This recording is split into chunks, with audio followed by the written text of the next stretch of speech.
Good morning, Dennis. How are you? Pretty good. How are you? Hi, good morning, Dennis. Hey. Hello, everybody. Thanks for joining us. So it's 8 o'clock. Maybe we should get started. I'm Arlen Meyers. I'm with MI10 and the Society of Physician Entrepreneurs. My co-hosts are Anthony Chang. Anthony, say hello. Well, Anthony. Good morning, everyone. Great to see you, Dennis. It's been a You while. too. And Sharif, you want to introduce yourself? Yeah, I'm Sharif Taraman. I work very closely with Dr. Wall at Cognoa, so I'm excited Great. for the topic. Yeah. So Dennis, thanks for joining us. Maybe you could give us a little bit of background about yourself and how you wound up doing what you're doing. Sure. Dennis Wall. I'm professor in pediatrics and biomedical data science at Stanford University, where my lab has done work on leveraging artificial intelligence to understand developmental health in children with a special emphasis on autism. We do this from angles that include omics, data layers like DNA, RNA, microbiome, transcriptome.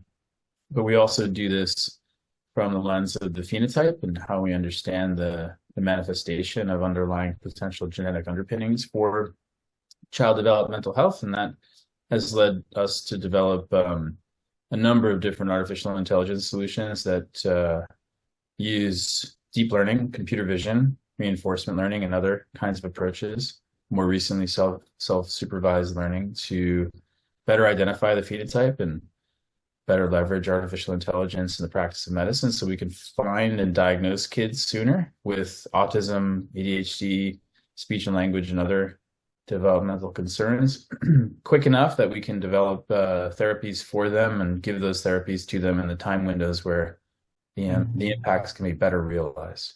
So that's a lot of the work we do. Great. I got a long bio. It's like a Yeah. long, So just give us the headlines so the group understands. So what is your bioinformatics AI background? Um, uh, well, I'm a fellow of the American College of Medical Informatics. My background is yeah entirely in clinical informatics and artificial intelligence.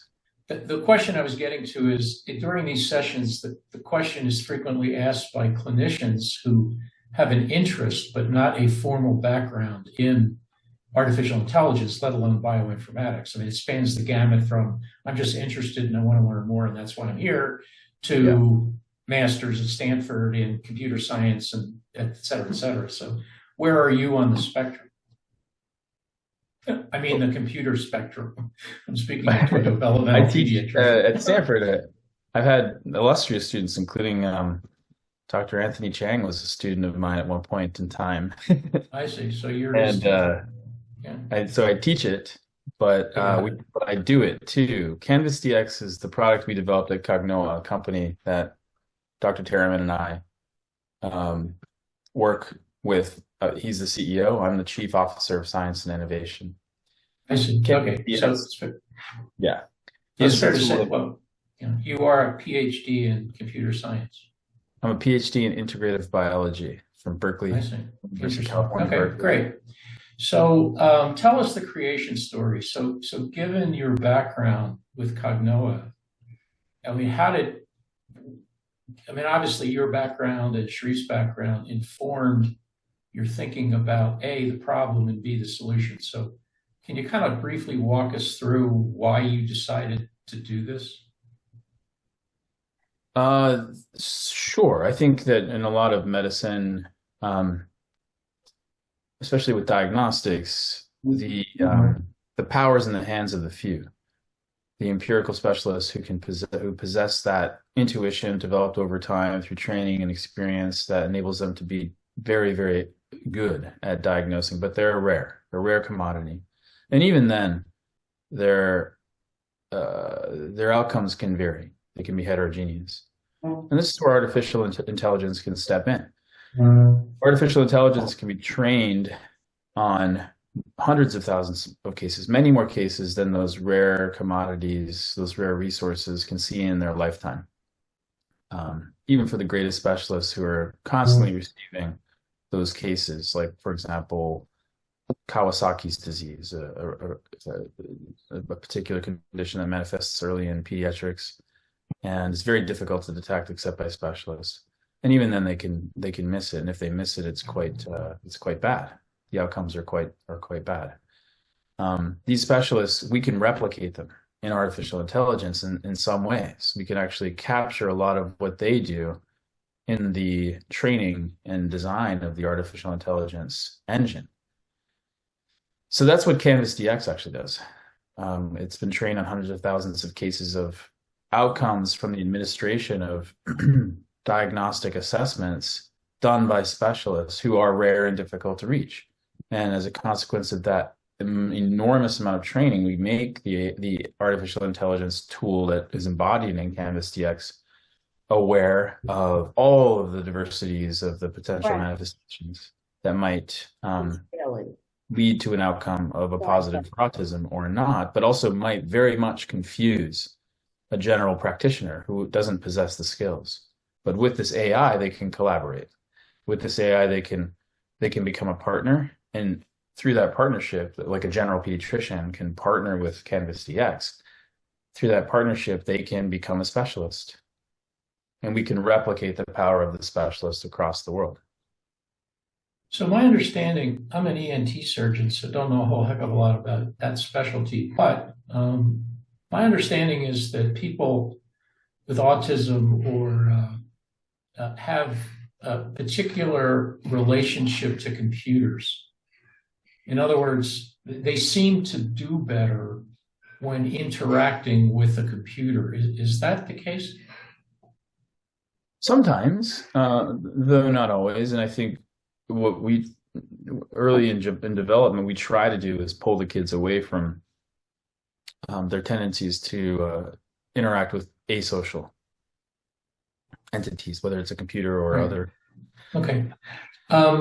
So let's go back to the beginning. And how did you get Sharif involved in all this? So how did you guys, because again, there's a frequent question. I'm a clinician. I want to work with the data science, but I don't know where to find them and I don't know how to do it. So tell us your story. We met actually on a panel at AIMed many years ago. Thanks to Dr. Chang. And we hit it off. And we, at the time, were looking for a chief medical officer. I did my best to convince him that this would be a good thing for him. And then later we continued to court him and eventually succeeded. But yeah, it really began at AIMed. I see. So you were the chief medical officer for Cognoa. Cognoa had already been formed. Cognoa was formed, and we were in the search for a chief medical. I got it. And okay. So Dennis is the founder of Cognoa and actually founded it several years before and had a chief scientific officer before I joined. I see. And then Dennis and I worked closely to pull the original scientific work into what the FDA would ultimately accept as an application. The first ever FDA authorized diagnostic for autism, which is kind of amazing that we got to 2021 and nothing had ever gone through the FDA, which is pretty interesting. I see. You know, what's a good topic, Arlen, to maybe ping on Dennis, since I know this space a little bit. And our topic is really about responsible AI too. And I think that that's a really important topic. So maybe Dennis, can you talk a little bit about, what are the things that, we as a group, you as a chief of science and innovation, put in place to really make sure that our AI was responsible? So we put in this should be required by the FDA, though it's not yet that I know of, a mechanism to manage uncertainty. When you're training artificial intelligence, you're going to create, especially with a supervised system, or if we're going to, all of these will ultimately be predictive, or whether they're supervised or not, they're going to make a prediction about the presence or absence of a particular condition, whether that's the presence or absence of diabetic retinopathy or the presence and absence of autism. And in all of those cases, so for the two I just mentioned, IDX is diabetic retinopathy artificial intelligence tool, and and Canvas DX, ours for autism, the predictor creates a point estimate, a number that isn't always certain. It's not always perfectly yes or no. It could be somewhere in the middle. And that uncertainty is inherent in all decision-making tools, including our own minds, right? Of course, we have uncertainty as well. How you manage that uncertainty is really, really important. And it's obviously most important for responsibility, for being responsible in the practice of medicine and directing the practice of medicine in a responsible way. So we train Canvas DX to admit it doesn't know when it's presented with insufficient or fuzzy information, like, feature spaces that it can't quite wrestle with and disentangle. By thresholding it, above a boundary, you get a positive, below a boundary, you don't. And in between them, in those two boundaries, you have this zone of uncertainty where we force Canvas DX to abstain from making a decision. And I think that's a very responsible and proper way to train artificial intelligence diagnostics in particular going forward. We're the one of, I think, the only one really that I know of that's formally through the FDA with that abstention feature to manage the uncertainty. But I think that's the right thing to do, and it's the first step towards responsibility. I'll go into more about responsible in a second, but I just wanted to stop there. We can talk about math, like the math behind it, if you're interested. Or I just want to intervene for the audience. If you have a question, raise your hand or just put it in the chat, or don't wait to the end. If you hear something that piques your interest and you want to follow up, just ask the question and we can try to answer it. So getting back to this responsible AI thing, again, it's my understanding that autism is a spectrum, correct? Correct. So it's not a yes or no. It's like, so maybe you can kind of, so how does, and the number that comes out from the algorithm says the probability of your having X is Y, or how does that work? Right. So what we do, and this is through the regulatory approval path. I just saw your question, Harvey. I'll get to that in a second. We were required by the FDA to have labeling specific to autism. And so our label says it says positive for autism or negative for autism, not a probability towards one or the other. Just when you're above a threshold, you have a positive for autism. When you're below another threshold, you have a negative for autism. So in that regard, the labeling for the FDA is binary on those two extremes. However, the middle is also something they authorize, which is to abstain, and therefore the label is indeterminate. But you're right. But with all conditional phenotypes like autism or developmental phenotypes, and this is really true for any phenotype, there is going to be a range of severity. You may have, the mutation for hemochromatosis, but you may not actually manifest the symptoms of hemochromatosis. Same for Fragile X, same for many of these other things. Mendelian inherited monogenic disorders those two, those are very diagnosable, right? Because you just simply sequence the genome and you can see the presence of the mutation. And they're homozygous recessive for Pickett, FMR, and they must have Fragile X, but they don't manifest Fragile X, right? So maybe you can, I'm sorry. I was just going to say, like, the probability, right? The probability under the hood isn't so that when we reveal, for the sake of our clients and those who are using this, the clinicians and the parents and the children, they're getting a positive or a negative, but we know the probability. And over time, I think we can get the FDA to understand that these probabilities can be very, very useful, like you would use another kind of sort of scaling index. Even, I don't want to liken this to BMI, height, and weight when you're doing well child checks and developmental health, but it's not unlike that, where you can benchmark children using these scores and understand progression even as you track them over time. Brian, do you have a question? Yes, thank you. Hey, Dennis, do you have evidence thus far that Canvas DX is making the diagnosis earlier, and how do you benchmark that against historical data where an expert makes a diagnosis at a particular age? I'm just trying to understand. Yeah. Yeah, that's a great question. We do have strong evidence. We conduct continuous real-world monitoring of our of the utilization of Canvas DX by providing independent ground truth assessments on every Canvas case that comes through to get an understanding of what the outcomes are. We benchmark Canvas's predictions against those to understand accuracy and also age, the age at which the Canvas system is accurately diagnosing. Currently, the reduction is over a year on average across the US where we've been practicing. So we've reduced in our work the average age of diagnosis by more than a year. And we do anticipate that within 2 years from now, our goal is actually to drive down the average age of diagnosis by 2 years, within 2 years. Why is early diagnosis important in autism? Because the windows of brain development start to close at about 6. And after that time point, they will no longer respond as well to the behavioral therapies that we can deliver early in their developmental trajectories.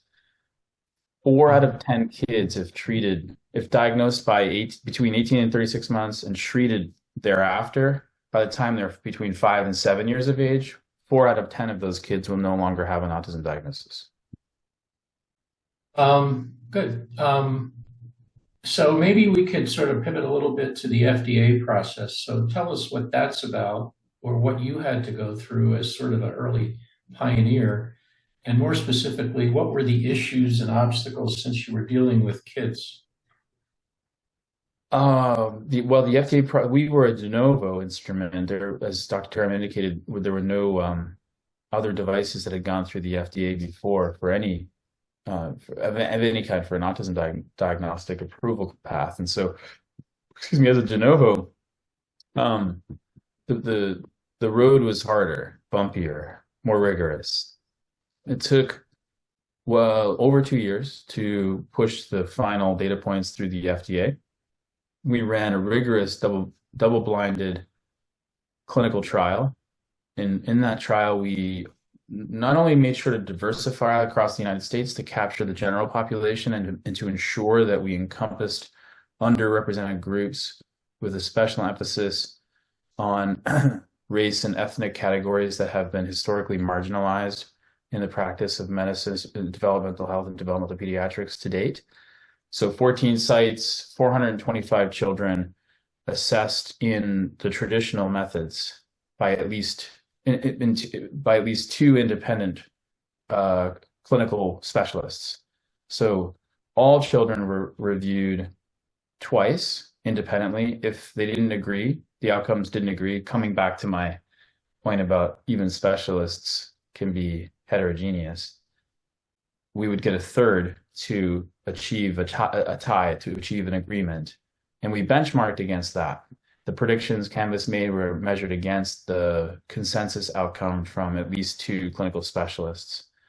So it took a very long time to capture that information because the clinical specialty process can take hours to complete, and it's very difficult to access. And getting it done for the 425 participants in our study took quite a while.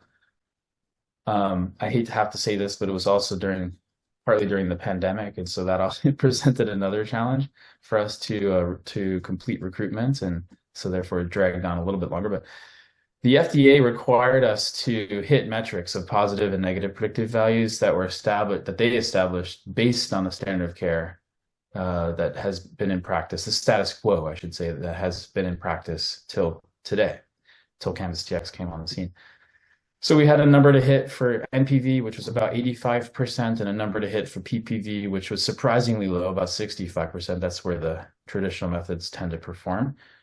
And we had to beat that or else they wouldn't approve. And so thankfully, of course, we were able to beat it. We were able to beat it by quite a high margin. In fact, our NPVs are now close to 100%. Our PPVs are in the 90s. So we're well above where the traditional instruments are today. And our indeterminates have shrunk. And I'm going to come to how we were able to shrink them over time from roughly 68%. So in our original pivotal study, we were calling kids about 30 to 40% of the time, otherwise abstaining. They were quite clinically challenging We had a population of children who manifested conditions in very various ways that even confused the specialists. We've been able to shrink that from about 68% to now about 30%. The frequency with which the device is abstaining is now at or below 30% of the time. And this is a huge jump forward. How did we do that? When we worked with the FDA as an artificial intelligence software as a medical device solution, we put together into our authorization request the opportunity to adapt to the artificial intelligence as we go, to let it learn from real world data and to train on those real world data to improve if it can. And the FDA agreed that that was a good idea and established special controls, which they refer to as a predetermined change control plan, to let us adapt the artificial intelligence of Canvas DX. Not only let us, but obligate us. Like, we are obligated to constantly check the performance. And if we can make it smarter, make it better, we must make it better.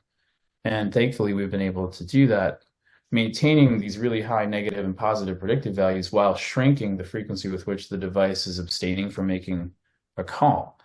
An exciting step forward on behalf of the FDA to have established these special controls, and obviously an opportunity for us to maintain and increase our responsible approach to the utilization of artificial intelligence through Canvas DX. And so, as we shrink that indeterminate feature, the frequency with which the device is abstaining, we are reaching more children, we're empowering more clinicians, we're making calls on children of diverse race and ethnic categories. We're doing all the things we should be doing to maintain a high level of equity, but also obviously responsibility. How do you address the FDA money catch-22? So you need the money to get the FDA approval, but you need the FDA approval to get the money. So how did you navigate that? I guess, to take a quote from Madagascar, the movie, the kids movie, grit, spit, and a lot of duct tape. Can you fill in the blanks? I mean, duct tape is not exactly money. So no, you can't buy groceries with duct tape. So, I mean, I get it, but how did that work? I mean, just the practicality of how did you do it?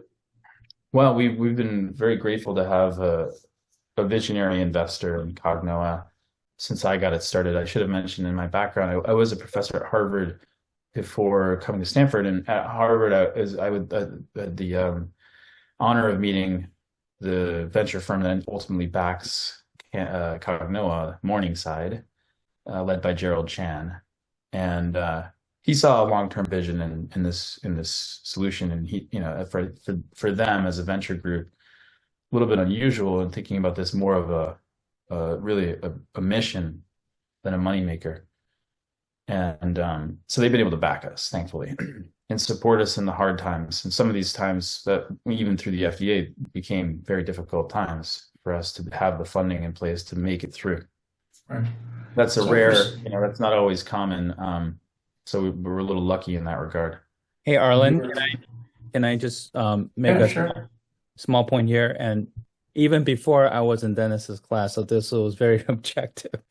And I knew if you look at the level of difficulty and the complexity of disease, as a sort of a graph, this is like way up in the upper right corner, because we're talking, if you look at all the FDA cleared devices that are billable right now in the hospital, I think 80-90% are coronary artery disease and image focused acute situations, and relatively easy. I mean, for AI tools, relatively easy compared to what Dennis and Shreve are doing, which is, first of all, pediatric versus adult.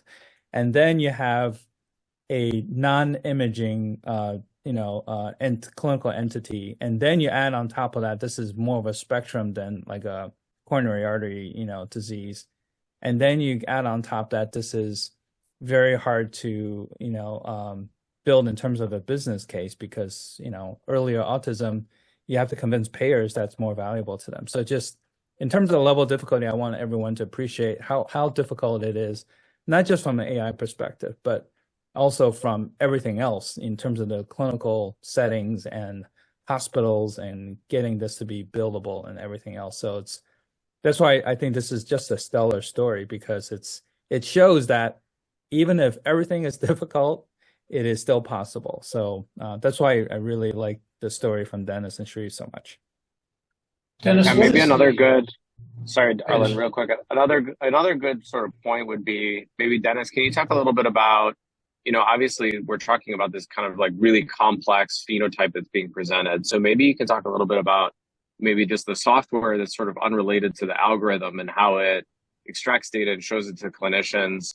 And then maybe even talk about some of the business, case stuff in terms of convincing insurers that they need to actually, pay for this diagnostic. Sure. Just to round out the questions of making it through the conundrum of financing to run it through the FDA and needing the FDA to make the business successful. We thought that would be true. We honestly, we wanted to go through the FDA to create this medical device and make sure it passed the highest level of peer review, so that there would be no doubt about the clinical rigor and clinical utility of the system. Yet there is still considerable doubt about the clinical rigor and clinical utility of the tool. We were naive in thinking that the FDA's authorization would make it easy for us ultimately to get it onto medical policies covered by insurance, picked up by Medicaid, in the hands of every practitioner across the United States overnight. I mean, being a little bit tongue in cheek, but we definitely thought it would be easier. Our authorization was June 2nd, 2021. And we're still pushing this rock up the hill, really digging our toes into the sand to push it. Almost, it feels almost Sisyphean, if you know that Greek myth. We're hoping it doesn't roll back down, of course, but the last part of that climb is medical adoption. Where medical adoption takes two forms: policies and adopters, clinicians, convincing them to change the way they do things. That's always hard. We forgot about that maybe. And convincing medical policymakers to put Canvas DX on policy with a proper structure, a proper way to bill and cover the expenses such that it doesn't hit the parents in any negative way, and makes it a lot easier. It makes it easy for doctors to integrate it into their flow. So I can come back to that in a second. I can do it now actually. On both sides of the fence, the prediction itself, and we can say all day long, the predictive values are extremely good and highly accurate. And PS, it takes minutes to complete. So the inputs to Canvas DX are a questionnaire by a parent that they fill out on an app on their phones. They swipe right, it takes them minutes to complete. Then they upload 2 videos of the child, I should say, in their naturalistic setting, doing what they normally do, 90 seconds of video, essentially. And our artificial intelligence consumes that information and combines it with a third piece of data, which is a healthcare report that the healthcare provider fills out on a dashboard. So it's 3 inputs, each of which takes minutes to complete. Once in, the algorithm will run instantly to produce the prediction. And that prediction, as I said, is very accurate. But it's not sufficient on its own for climbing that last part of the hill. We need to make sure that clinicians understand the ease of use and actionability of the outcome. Okay, it's a prediction, but like now what? It's a complex phenotype. So we need to make sure we map that prediction into or build a reporting system around that prediction that helps explain to the doctor why this child is receiving a positive for autism. What are the child's strengths and challenges? What are the recommendations? What are the things they must do next? And do so in a way that obviates their need to do note-taking. And we can do that now. Of course, you guys, I'm sure, have seen all of the energy behind the use of language models to combat burnout, as burnouts associated with note-taking. And, Microsoft is doing it, and lots of groups now are doing this. I'm not saying we're doing it specifically like that, but it's actually a very, to layer on top of a prediction, a tailored report that's automatically generated that describes the strengths and challenges of the child in a medical way to guarantee authorization for next step, for example, to ensure the child receives coverage by insurance for behavioral treatments. That's way easier than building Canvas DX. So we've done that to help with clinical adoption, but also like actionability of next steps. So we've got that piece that makes it easier for us to go into a doctor's office and say, not only do we have this really amazing FDA cleared device that predicts autism with extremely high accuracy, but it makes your life so easy. Like, you don't have to do anything anymore. You just simply hit the button, you get the report, you complete a few additional notes, and you hit send, and you're done. And they're like, great. How do I bill for it? Oh, it's so nice. I would love to use it, but I can't because I don't know how to bill for it. So then we have to fight the other battle. We have to go after the medical insurance providers and do a different kind of dance with them, where they want to know about the clinical utility and in the peer review, which we can do no problem. Then they want to understand how much this is really cost, how different will it be if we put it in from what we do today and what we pay for today. And these kinds of business case arguments can be one-offs, one at a time. The data sets that Optum might use to come to a price for Canvas DX will be different from the billing data that United will use, or Aetna will use, or Highmark will use. But we're getting there.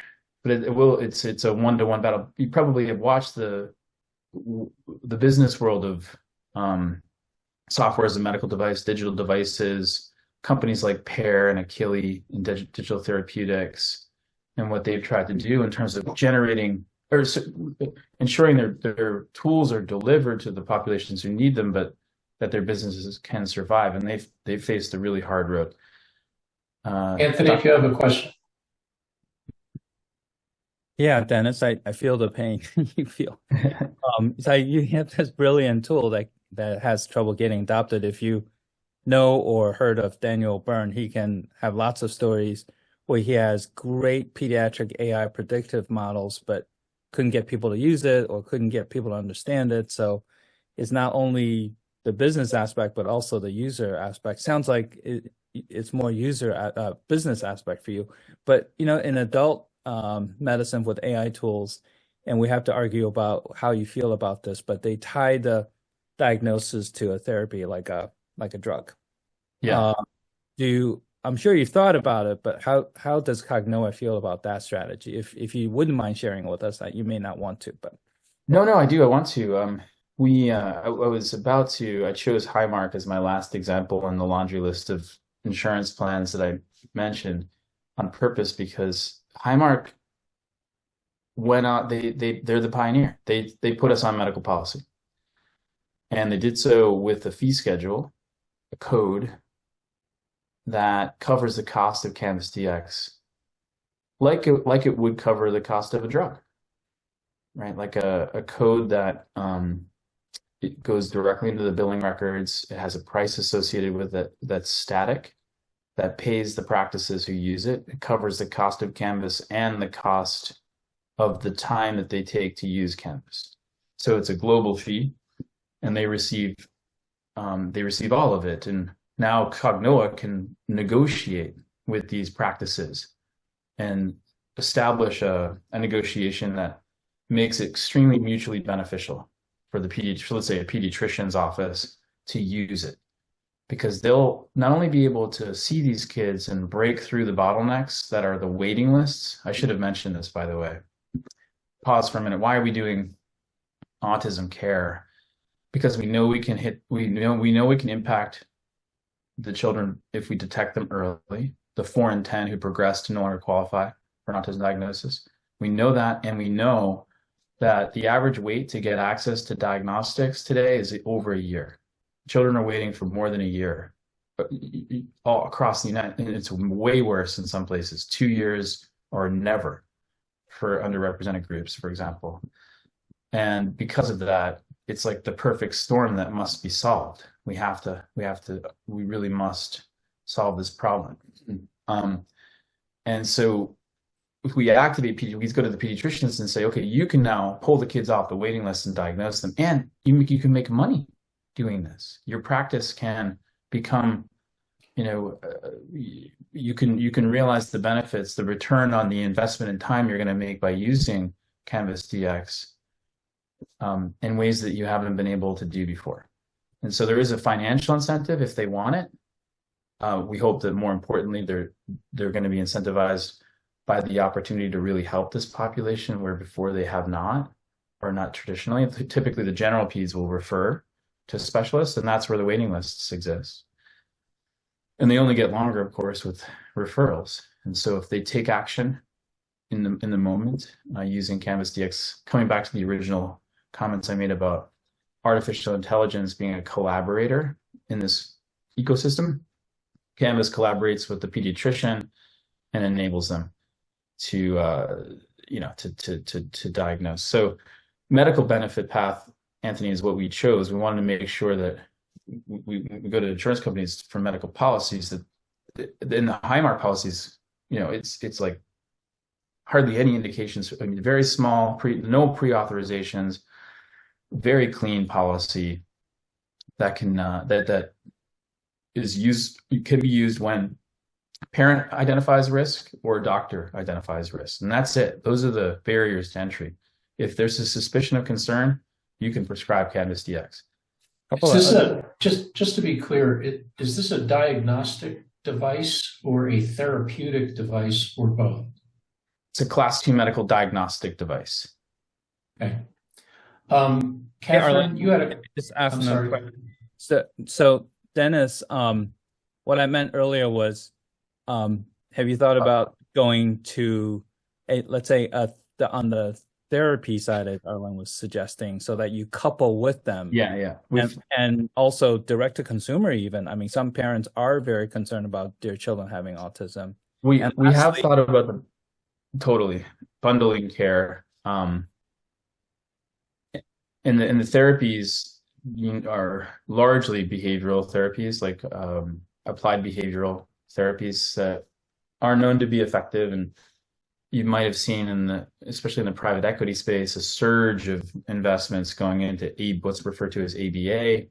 This is the common form of autism therapy. The reason for that is because there's a lot of money to be made there. You can bill very, very, and if there's, like, for example, Medicaids will cover ranges, but, around 50,000 average per year per kid for applied behavioral therapies. So one could couple the billable with that payment that comes from therapeutics. And have you explored NTAP? You probably have heard of it, right? So we have heard of it. That's what Rapid AI uses, for example. Maybe I'm wrong about this, but at least the way I've been studying it is that it's really more for inpatient, and that there's no equivalent model for outpatient. But maybe we could take that offline if you know something different, Anthony. Yeah. We looked at it, but then concluded that we couldn't use it because of that inpatient. Brian, we'll get to you in a minute. Susan, do you want to ask your question and tell us who you are? Hi, I'm a pediatrician in practice now for over 30 years, and I'm very fascinated by Dennis Wall's Canvas DX. I think it's going to bring a lot of great work for all pediatricians, family medicine, and any general medicine physician in the United States and in the world.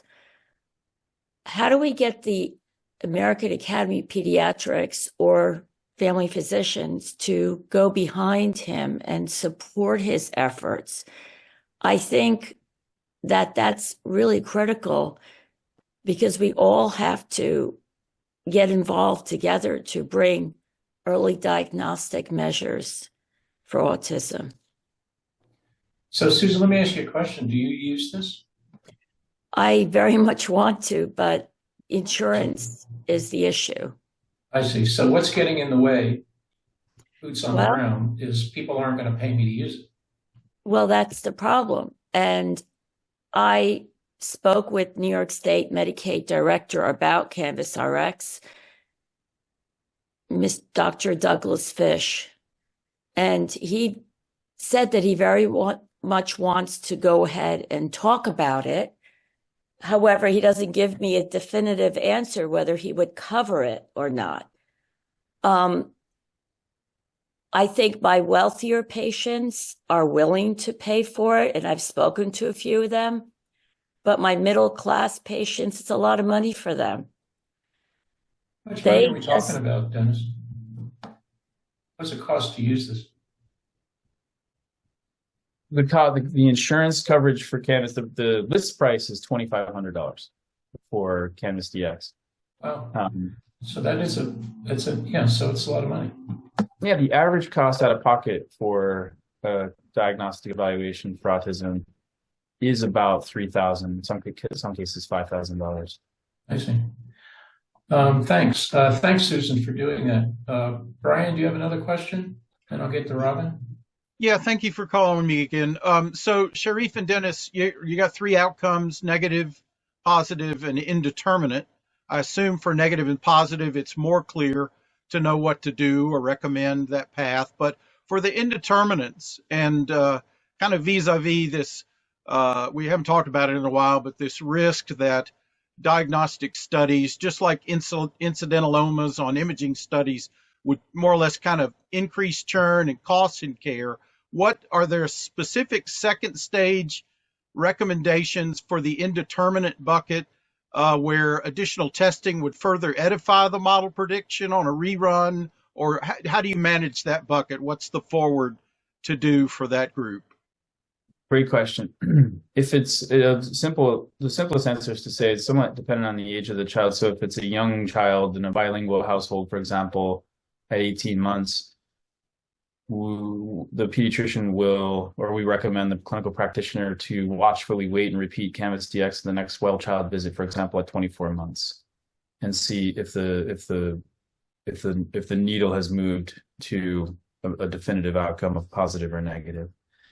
In an older child where there are clear clinical challenges presenting that compel the artificial intelligence to abstain from voting, we typically recommend referral to specialists for deeper neuropsychiatric battery to, as you say, edify or better edify the prediction from the algorithm, and that typically happens in practice. So those two kinds of outcomes can occur. There's one additional outcome which has been surprisingly very common, which is where the clinician has become very comfortable with Canvas DX and used it really to train them on how to understand children better. And in those cases, they will make a decision. They'll have enough information for them to click the right F code, for example, F84, even though it's indeterminate from the predictor, they believe, because they have additional information, that there's a confident reason to diagnose the child with autism. They'll click the F84 code, or they may click an F80 code of another kind that would indicate speech and language, which is definitely the most common secondary diagnosis that we get. I should say the indeterminates, as Arlen was surmising or intimating before, represent this dynamic spectrum, and there is this underlying probability score that we look at, and because of that, we have low, medium, and high indeterminates. We know where the low ones are, we know where the high ones are, and it turns out the low and high, not surprisingly, are highly significantly different in their phenotypic compositions. The low ones are devoid of comorbidity, or really devoid of any diagnostic outcome. They're typical developing. And the high indeterminates are highly enriched for complex neuropsychiatric phenotypes, like speech and language, global developmental disorder, ADHD, and autism, of course. So Robin, thanks. Robin, did you have a question? I just had a comment. Early in my career, I worked on performance measures, and the stakeholders were government policy, like professional societies, the AAP, and different people involved. And so the motivation for the performance measures were to develop like a framework for population measures, and there was one specific for pediatrics that right now I think it's housed at OHSU, and it may be dissolved. But the process they used was national stakeholders and to get a lot of the metrics adopted by NCQA as standards. So when you think of billing or metrics that are involved in your process, getting people to pay attention to those may be more influential regarding dissemination. And then in addition, as an AAP member, they produce a lot of books on evidence-based guidelines. And a new approach is the digital therapeutic, which I think you brought up earlier in the conversation. But if for digital therapeutics, if you have a lot of evidence for it, I think there's an alliance. But then, if the AAP has a book on digital therapeutics, that would fit in. I think for practitioners, the approach you are probably in as a developer more in the bioinformatics, but the user is probably more in the digital category, and to kind of separate out who your audience is in order to get them to use it. So thanks, Robin. So Dennis, we only have a few more minutes, and I kind of want to get a little bit more to the healthcare leader perspective. So we've talked about, there's a whole bunch of stuff to get this thing over the goal line. And incidentally, Sisyphus was punished by the gods. Does anybody know why Sisyphus, without looking it up in Google, was punished by the gods? Now we know Prometheus got his liver eaten out because he gave fire to, man, but what about Sisyphus? Anybody know? So for the sake of time, he was a king of Corinth, and he was punished because he killed the enemy. He killed guests. So when guests would come, he just wasn't a nice guy, and he killed them.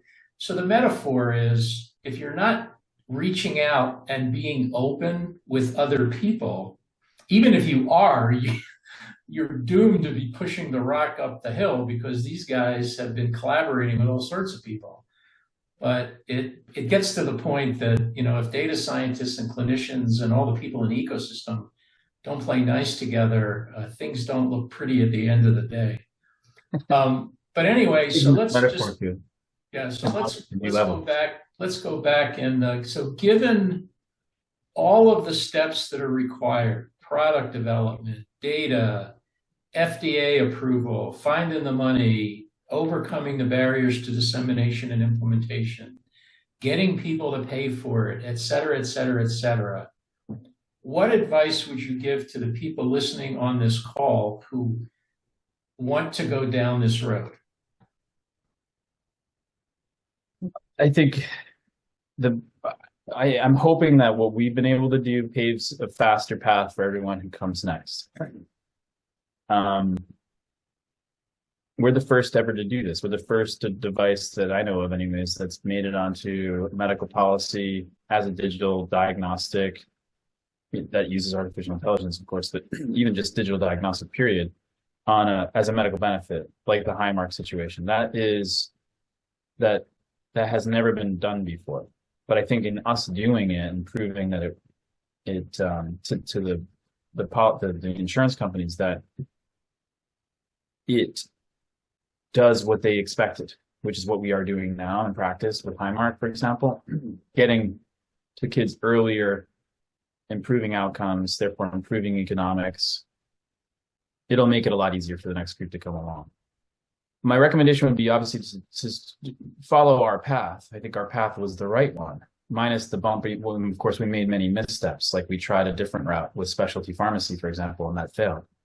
So thinking of it as a pharmacy benefit versus a medical benefit, that was a moment in time where we made a mistake and had to pivot. Thankfully, we pivoted in a time frame that enabled us to succeed with the medical benefit path. Talk to the FDA early. get ahead of that with pre-submissions, make sure you're communicating openly with the FDA, plan if you're doing artificial intelligence to establish special controls to manage uncertainty. I think that's really, really important. And if you can, like us, hopefully get granted special controls for your artificial intelligence to act on real world data. The time to submit a 510K and complete a secondary trial to show equivalence or superiority for an iteration on your device is too long. It costs too much money. It's going to take years and potentially millions of dollars to achieve that inflection point. Thankfully, the FDA is letting groups like ours capture requiring us to use real world data to look for opportunities to make improvements under these special controls. So definitely do that. Talk to the FDA early, establish special controls with the FDA on adaptations of your device to manage uncertainty, as well as to improve, if you can, in the future on performance metrics and reach here being reach to equity, for equity purposes. If you're a founder, should you hire a reg affairs consultant? And secondly, how much can you expect to spend to get this over the FDA goal line? Less than a pharmaceutical. Can you give us a back of the envelope number? So it depends on the size of the clinical trial that you have to run, Arlen. But honestly, these clinical trials cost several $1 million to run in many instances. These are not cheap. The other thing that's really important too to understand, and like again, obviously we're trying to encourage people to work in the space, but we were talking earlier before the group came, just Arlen, myself, and Anthony, about data and how people struggle with data. I mean, even though Dennis had amazing data set to start with, that data was actually probably started from a racist, biased, sexist place, because that's what the status quo was. So we had a huge lift to make sure that we had representative data and got, adequate number of females and persons of color, and recruit kids from the Indian Health Services because, they often get missed. And that takes a lot of money. So the machine that we've created, we have this whole child data model where we have a huge library, as Dennis mentioned. This thing has been trained up on hundreds of thousands of kids. That's not an inconsequential amount of money to be able to create an algorithm and do it in a responsible way. And I think that's the key to this topic that we're talking about. This is not a small lift. This is not for the faint of heart. This is a lot of work. It takes a lot of dedication. And, you to your point, you have to have the right team members.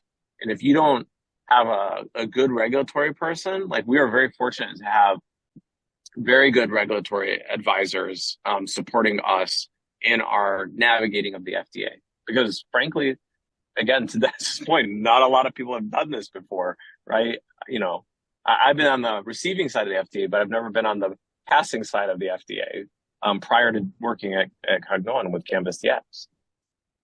Yeah, and I'd say to whom, in terms of partnerships, to come back to your question, I think, the trials, like for example, what we did, 5 million. But I bet you could do what we had to spend a lot more money, but I think in doing it again, we could probably get away with getting it all done with about 25 million. Yeah. All right. Well, unfortunately, we're running out of time. I really want to thank you, everybody that's involved in this project, for pushing the rock up the hill a little bit more and cheating death twice. Yeah, cheating death, right, and setting the path for others to follow. Thank you. So I appreciate and congratulations on what you've accomplished, and thank you so much. We look forward to your ongoing success. So, and T-shirts and swag and all that other stuff. We've got animals now. Right. All right. Well, thanks very much, and have a good day. All right. Thank you all for your comments. Take care, everyone. Questions. Really appreciate it. It's a pleasure being here. Thank you, Dan.